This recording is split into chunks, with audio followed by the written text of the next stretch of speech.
Mister beast, বিশ্বের সবচেয়ে বড় ইউটিউবার, 400 মিলিয়ন সাবস্ক্রাইবার। আর এই অসাধারণ মাইলফলক ছুঁয়ে তিনি পেলেন একেবারে নতুন এক পুরস্কার, নীল রঙের পাথর বসানো বিশেষ প্লে বাটন। এই বাটন হস্তান্তর করেন ইউটিউবের সিইও নীলমোহন।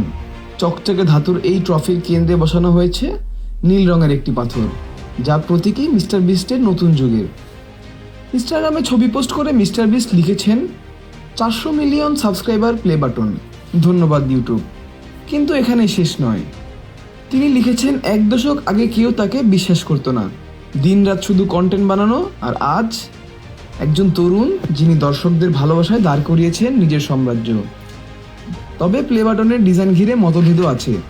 অনেকে বলছেন পুরনো বাটনের মাঝখানে শুধু নীল রং লাগানো, কেউ মজা করে লিখেছেন এটা তো এআই দিয়ে বানানো। তবুও মিস্টার বিস্ট এগিয়ে যাচ্ছেন নিজের গতিতে। মাত্র 27 বছর বয়সে তিনি এখন $1 বিলিয়ন মালিক। তার কোম্পানি বিস্ট ইন্ডাস্ট্রিজ 2024 সালে আয় করেছে $473 মিলিয়ন, আর 2025 সালে এই আয় দ্বিগুণ হওয়ার আশা। ডিজাইনের সমালোচনা থাকুক বা প্রশংসা, মিস্টার বিস্ট প্রমাণ করেছেন স্বপ্ন আঁকড়ে ধরা যায় তো ইতিহাসও লেখা যায়, এবং তার কারণেই বদলে যাচ্ছে ডিজিটাল দুনিয়ার সংজ্ঞা।